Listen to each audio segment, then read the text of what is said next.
నమస్కారం వార్తలకు స్వాగతం. ముందుగా ముఖ్యాంశాలు. మాజీ CM KCR press meet, Congress నేతలపై ఫైర్.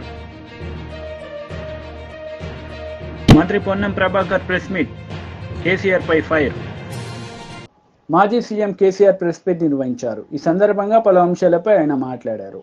అదేవిధంగా మత్స్యకారులకు భరోసా లేదు, ఎవరికి కూడా చెప్పుకోదగ్గ భరోసా లేదు. ఇందులో విశేషం హైలైట్ ఏంటంటే ఆర్థిక మంత్రి ప్రతి మాటను ఒత్తి ఆ డబ్బు వచ్చినప్పుడు అదేందుకు మహాప్రపంచ విజయంలాగా ఒత్తి చెప్పడం తప్ప కొత్తది ఏమీ లేదు. ఒత్తి పలుకులు పలకడం తప్ప కొత్తగా చెప్పింది ఏమీ లేదు. ఏ ఒక కొత్త సంక్షేమ పథకం కానీ ఏది కూడా లేదు. మహిళల పట్ల కూడా చాలా స్పష్టంగా చెప్పాల్సిన అవసరం ఉండేది. కానీ వాళ్ళు మేము 1,00,000 కోట్లు ఇస్తాం, అన్ని రుణాలు, ఆ రుణాలు వీలేదో ఇస్తున్నట్టుగా ఆల్రెడీ ఉన్న స్కీమే, నథింగ్ న్యూ అబౌట్ ఇట్, ఏమి లేదు. వెరసి ఇష్యూ యాజ్ ఏ హోల్. దురదృష్టం ఏంటంటే, చాలా బ్యాడ్ లక్ ఏంటంటే, మేము కూడా ప్రభుత్వం ఏర్పడిన తర్వాత కనీసం ఒక 6 మాసాల సమయం వాళ్ళకి ఇవ్వాలని మేము అనుకున్నాం. నేను కూడా శాసనసభకు దగ్గర రాలేదు. కానీ ఈరోజు బడ్జెట్ చూస్తే ఏ ఒక్క పాలసీ ఫార్ములేషన్ జరగలేదు. రాష్ట్రానికి సంబంధించినటువంటి ఏ ఒక్క విషయంలో కూడా ఈ అర్బక ప్రభుత్వం ఇప్పటి వరకు పాలసీ ఫార్ములేషన్ చేసినట్టుగా కనపడతలేదు. వ్యవసాయం ఉంది, మాకు స్పష్టమైన అవగాహన ఉండే ఈ రాష్ట్రంలో వ్యవసాయ స్థిరీకరణ జరగాలని మేము 2 పంటలకు కూడా ఇచ్చినాం రైతు బంధు. వీళ్ళు ఎగ్గొడతామని చెప్తా ఉన్నారు. మేమేదో రైతులకు ఇచ్చిన డబ్బును దాన్ని పాడు చేసినాము, చెడగొట్టినాము, దుర్వినియోగం చేసిన పద్ధతిలో దురదృష్టకరమైన వ్యాఖ్యలు చేస్తూ ఉన్నారు. అంటే ఇది పూర్తిగా రైతు శత్రు ప్రభుత్వం అనేది తెలుస్తూ ఉంది. ధాన్యం కొనుగోలు చేయలేదు, విద్యుత్ సరఫరా చేయడం లేదు, నీరు సరఫరా చేయడం లేదు, చాలా ఇబ్బందులు పెడతా ఉన్నారు. ఇంకా రైతు భరోసా, రైతు బంధు గురించి ఇంకా ప్రస్తావనే లేదు. ఎప్పుడేస్తారని మా ఎమ్మెల్యేలు అడిగితే కూడా కనీసం సమాధానం చెప్తలేరు. కాబట్టి రైతులను వంచింది ప్రభుత్వం, వృత్తి కార్మికులను వంచింది. ఒక్క పాలసీ, ఇండస్ట్రియల్ పాలసీ ఏమిటి?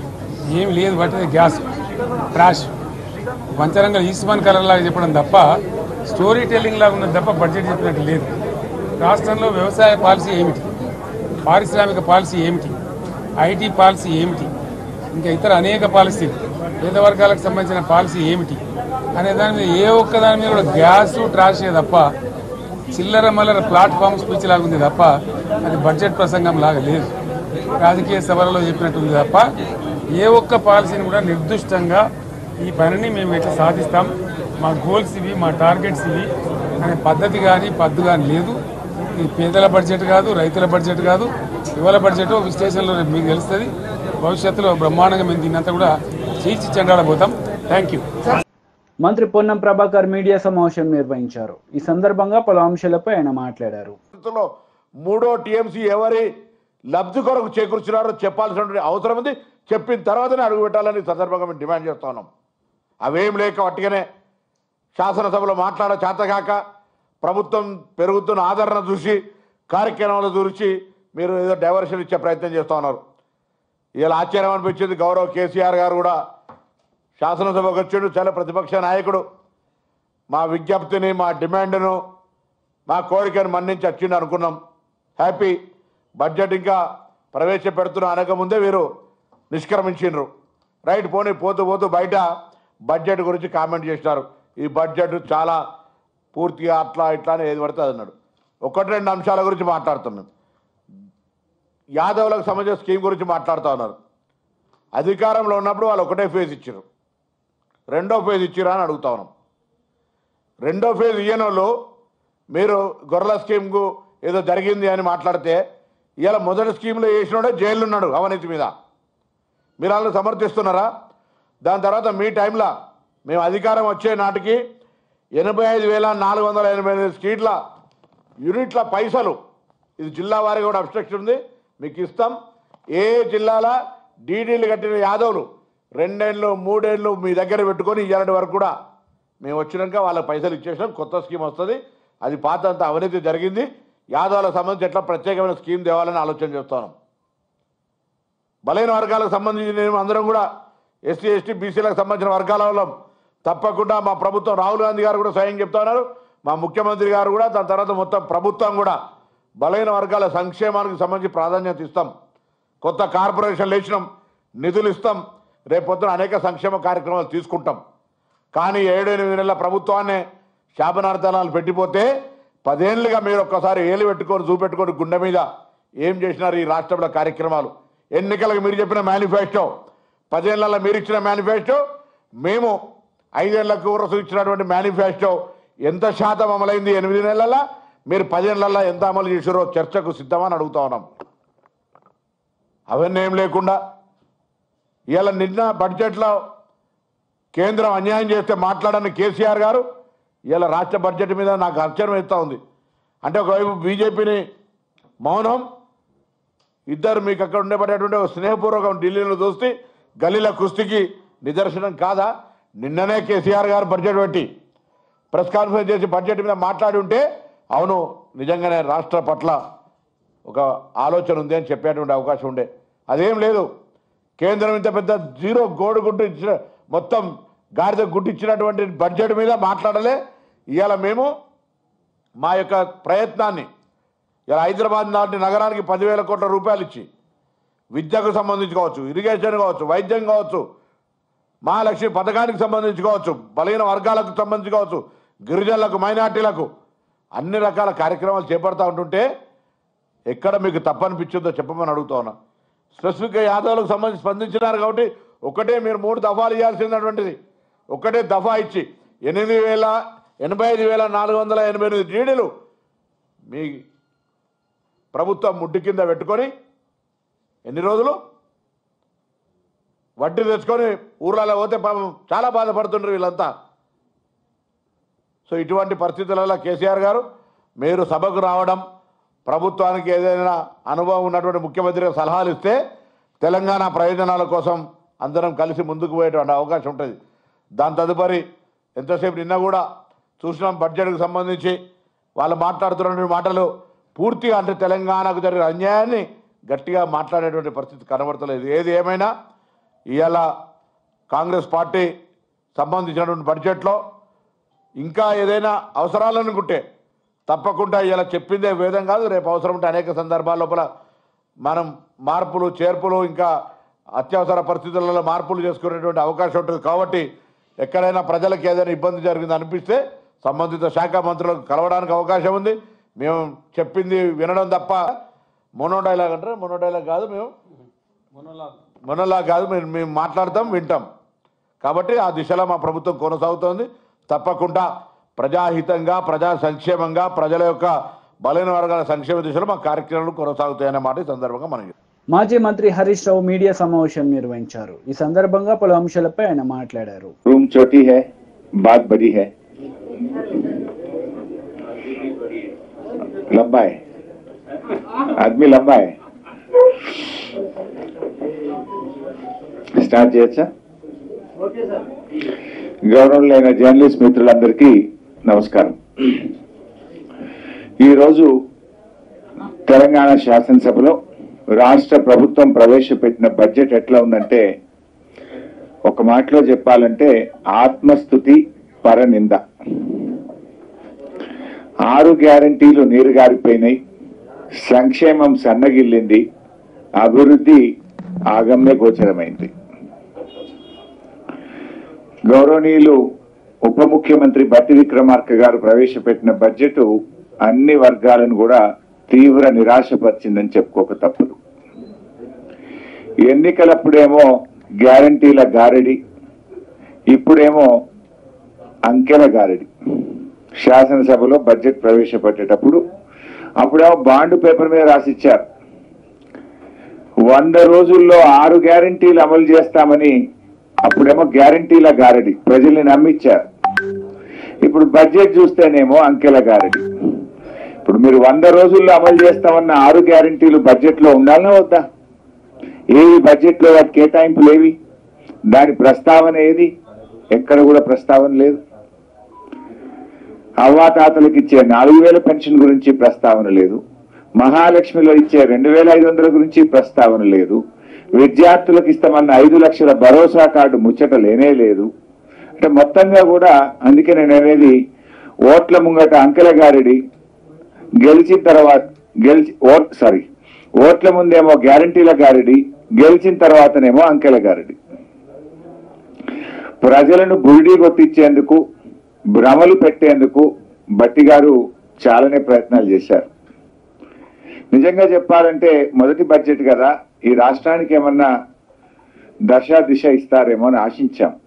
కానీ ఇది దశ దిశ లేని బడ్జెట్, రాష్ట్రాన్ని తిరోగమన దిశలో నడిపేటువంటి బడ్జెట్. ఏడాదిలో 2 లక్షల ఉద్యోగాలు ఇస్తామన్నారు. 8 నెలలు అయితే అయ్యిపోయింది, 4 నెలలు ఉంది. దాని గురించి ప్రస్తావన లేదు, బడ్జెట్లో కేటాయింపులు లేవు. రాష్ట్రాన్ని అప్పుల కుప్పగా మార్చారని మరి మా మీద బుర్ర జల్లే ప్రయత్నం చేసినారు. మరి మీరేం చేశారు? బడ్జెట్లో చూస్తే 57,000 కోట్ల అప్పులు తెచ్చుకుంటామని, గత ప్రభుత్వం తెచ్చిన దానికంటే దాదాపు 17,000 కోట్ల అప్పులు ఎక్కువ తెచ్చుకుంటామని ఈ ఆర్థిక సంవత్సరంలో ప్రతిపాదించారు. పోయినసారి నేను ఆర్థిక మంత్రిగా ప్రవేశపెట్టిన బడ్జెట్లో 40,000 కోట్లు ఎఫ్ఆర్బిఎం అప్పుల కింద నేను ప్రతిపాదిస్తే గౌరవనీయులు భట్టి గారు 57,000 కోట్లు ప్రతిపాదించాడు. అంటే ఇంకో 17,000 కోట్లు బడ్జెట్ బారోయింగ్స్ లో ఎక్కువ చూపించారు.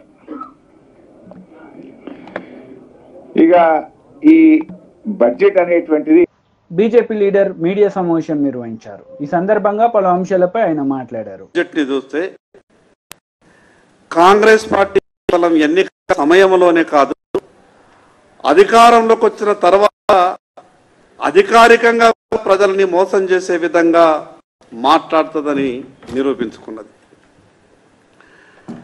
రాష్ట్ర ఆర్థిక శాఖ మంత్రి, ఉప ముఖ్యమంత్రి గారు బడ్జెట్ను ప్రవేశపెడుతూ కొన్ని మాట్లాడినటువంటి మాటలింటే శాసనసభలో ఉన్నటువంటి మాకే ఆశ్చర్యం వేసింది.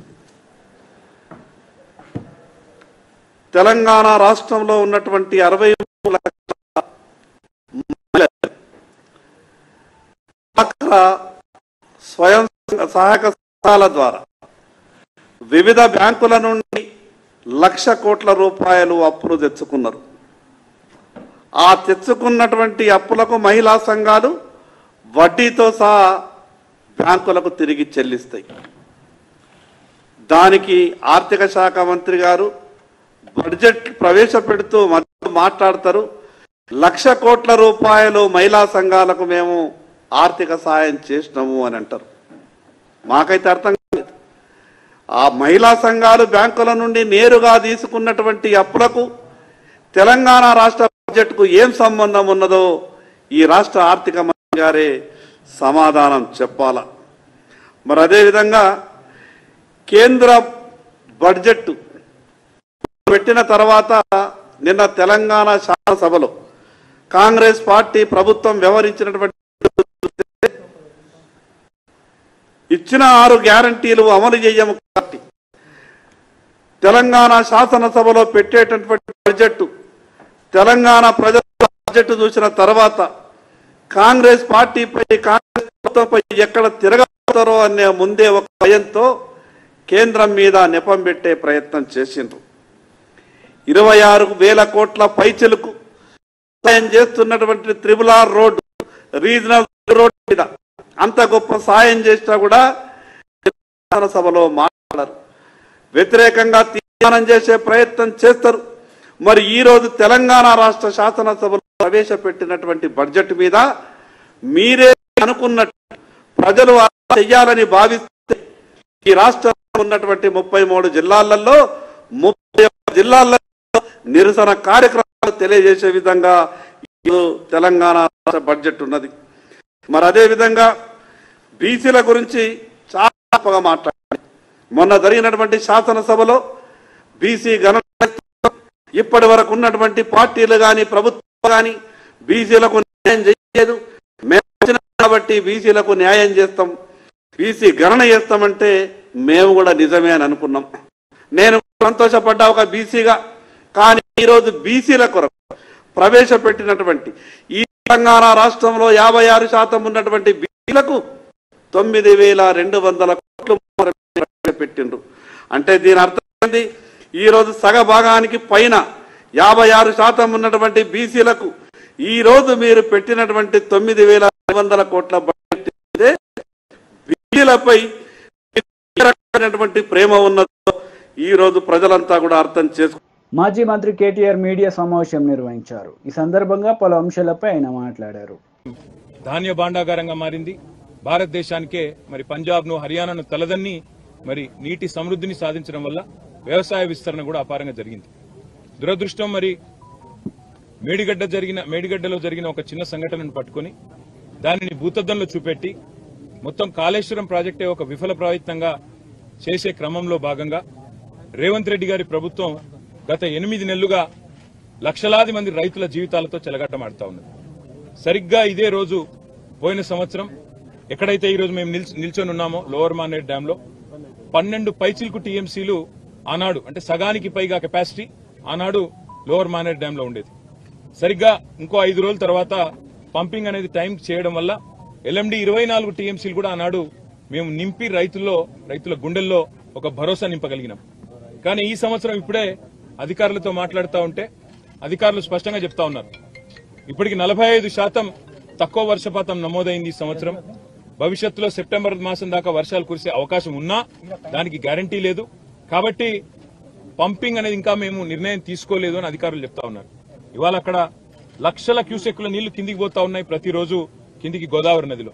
మేము అందుకే మా పార్టీ యొక్క శాసనసభ్యులు, శాసన మండలి సభ్యుల ఒక బృందం ఈరోజు అసెంబ్లీ సమావేశాలు ఉన్నప్పటికీ అందరం బయలుదేరి ఇక్కడికి వచ్చి ఇక్కడ ఎండిపోతున్న లోవర్ మానేర్ డ్యాము, దానిపైన ఉన్న మిడ్ మానేర్ డ్యాము, ఆ పైన ఉన్న ఎస్ఆర్ఎస్పి, అదేవిధంగా ఫ్లడ్ ఫ్లో కెనాల్ మీద ఉన్న వేలాది మోటార్లు, ఇవన్నీ కూడా మరి చూడడానికి, అదేవిధంగా ప్రభుత్వాన్ని డిమాండ్ చేయడానికి రంగనాయక సాగర్ గాని, మల్లన్న సాగర్ గాని, కొండపోచమ్మ సాగర్ గాని, అన్నపూర్ణ రిజర్వాయర్ గాని వీటన్నిటిని నింపినట్టయితే రైతుల్లో ఒక భరోసా నింపినట్టయితది.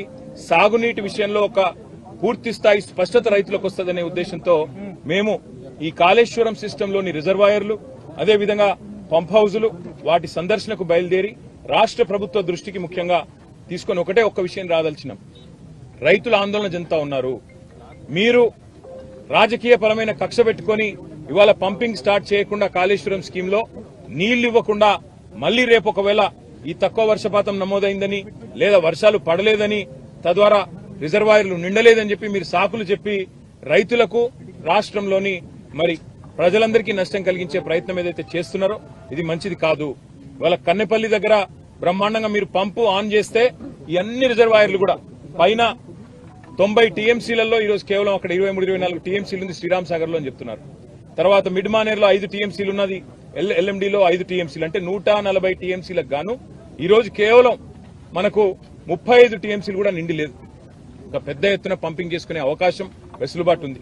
దాంతో పాటు మీరు మల్లన్న సాగర్ లో 50 టీఎంసీలు, కొండపోచమ్మ సాగర్ లో 15 టీఎంసీలు నింపితే కేవలం రైతులకే కాదు హైదరాబాద్ మహానగరానికి కూడా రేపటి మంచినీళ్లకు గాని, మార్గమధ్యంలో ఉండే వేలాది గ్రామాలకు, ఇతర జిల్లాలకు, నియోజకవర్గాలకు కూడా మంచినీటికి కూడా ఇబ్బంది లేకుండా మనం రేపటికి మేనేజ్ చేసుకునే అవకాశం ఉంటుంది. ఎన్నిటిని పక్కన పెట్టి రాజకీయపరమైన కక్ష, కేసీఆర్ గారిని బద్నాం చేయాలని చెప్పి మీరు 8 నెలలుగా చేసిన ప్రయత్నం అందరికి కనబడతానే ఉంది. మేడి పండు అయిపోయిందని, మేడిగడ్డ ఏదో కొట్టుకపోతుందని, లక్షల కోట్లు కొట్టుకపోయినాయని మీరు చేసిన ప్రచారాలన్నీ ఉత్తివే అని చెప్పి స్పష్టంగా తేలిపోయింది. ఇవాళ మా శాసనసభ్యుల బృందం, మా శాసన మండలి సభ్యుల బృందం మేమందరం కూడా క్షేత్రస్థాయి పరిశీలనకు వచ్చి ఎండుతున్న రిజర్వాయర్లు, మండుతున్న రైతుల గుండెలు ఇవన్నీ శాసనసభ సమావేశాల్లోనే మీ దృష్టికి తేవాలన్న ఉద్దేశంతోనే మా పార్టీ అధినాయకులు కేసీఆర్ గారి ఆదేశం మేరకు, గంగుల కమలాకర్ గారి సూచన మేరకు మేమందరం కూడా రావడం జరిగింది. తప్పకుండా రైతుల పక్షాన రాష్ట్ర ప్రభుత్వాన్ని శాసనసభ సమావేశాల్లోనే నిలదీస్తాం, అడుగుతాం. ఎందుకు పంపింగ్ చేయడం లేదు? ఇవాళ దాదాపు 10 లక్షల క్యూసెక్కుల నీళ్లను తట్టుకొని, వరదను తట్టుకొని మేడిగడ్డ బ్రహ్మాండంగా టీవీగా నిలబడి ఉంది. అందుకే మేమనేది రాజకీయాలు వదిలిపెట్టండి, ఎలక్షన్లు అయిపోయినాయి, ఇంకా కూడా రాజకీయ ప్రయోజనాల కోసం, రాజకీయం కోసం వాళ్ళ రైతుల జీవితాలతో చెలగాటం ఆడవద్దని చెప్పి కూడా రేవంత్ రెడ్డి గారికి, ప్రభుత్వానికి విజ్ఞప్తి చేస్తూ అధికారులతో మా సంప్రదింపులు కొనసాగుతాయి. అవసరమైతే అన్ని రిజర్వాయర్లు పోతాం. ఈరోజు కేవలం ఎల్ఎండికి వచ్చినాము, రేపు ఉదయం కన్నెపల్లి పంప్ హౌస్ పోతా ఉన్నాం, అదేవిధంగా మేడిగడ్డ బరాజ్ పోతా ఉన్నాం. అక్కడ కాళేశ్వరం వాతావరణం అనుకూలిస్తే అన్ని కూడా రేపు మధ్యాహ్నం లోపల చేసి మళ్లీ శాసనసభ సమావేశాలకు తిరిగిపోతాం.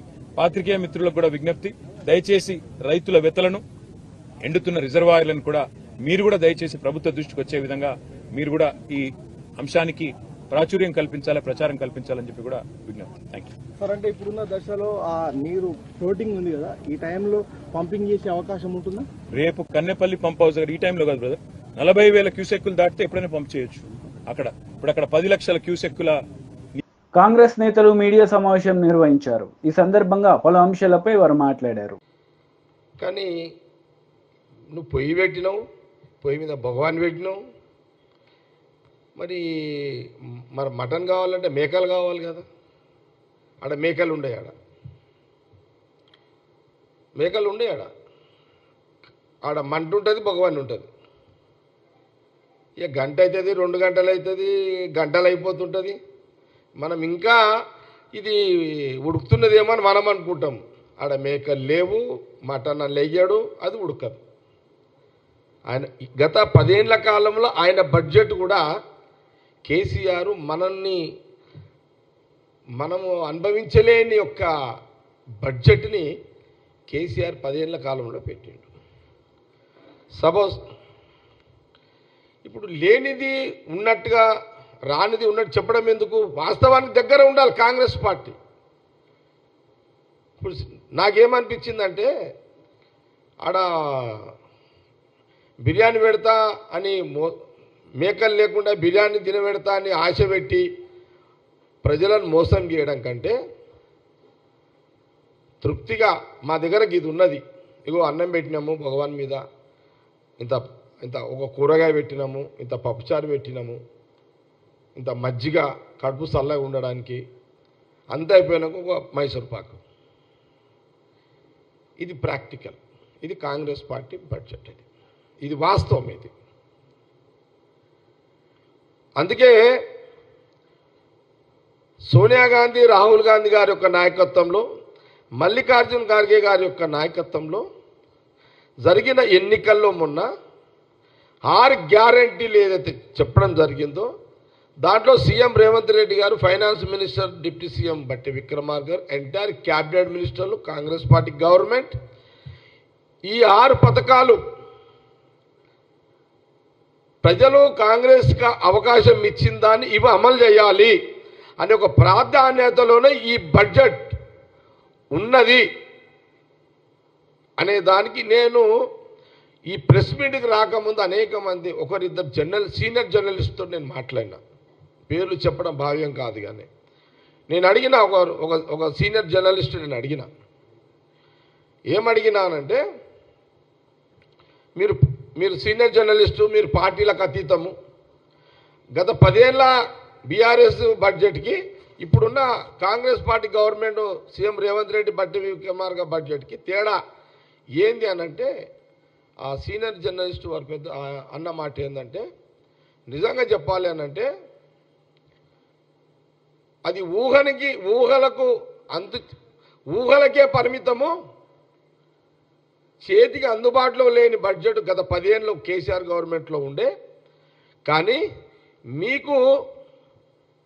మీరు 6 ఏదైతే సోనియా గాంధీ, రాహుల్ గాంధీ గారు ఏదైతే 6 పథకాలు, రైతు రుణమాఫీ, 500 గ్యాస్ సిలిండరు, కరెంటుకు సంబంధించిన 200 యూనిట్ల ఉచితమైనది,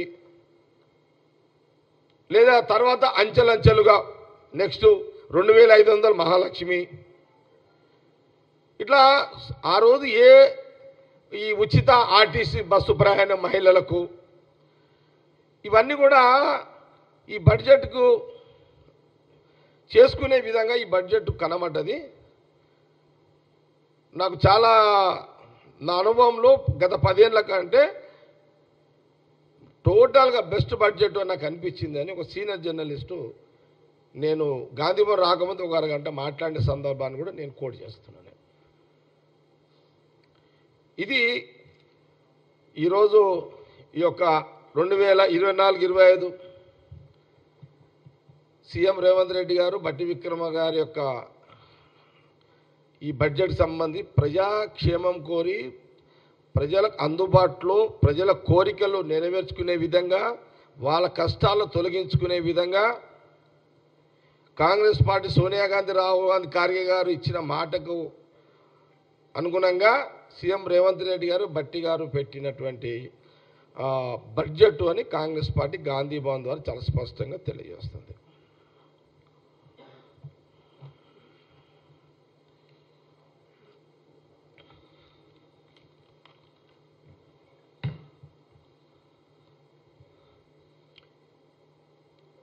కాంగ్రెస్ పార్టీ అద్భుతమైన ప్రజలకు ఉపయోగపడే బడ్జెట్ అని మేము సాటిస్ఫాక్షన్గా చెప్పడం జరుగుతుంది. ఇది రాజకీయ కోణంలో కాదు.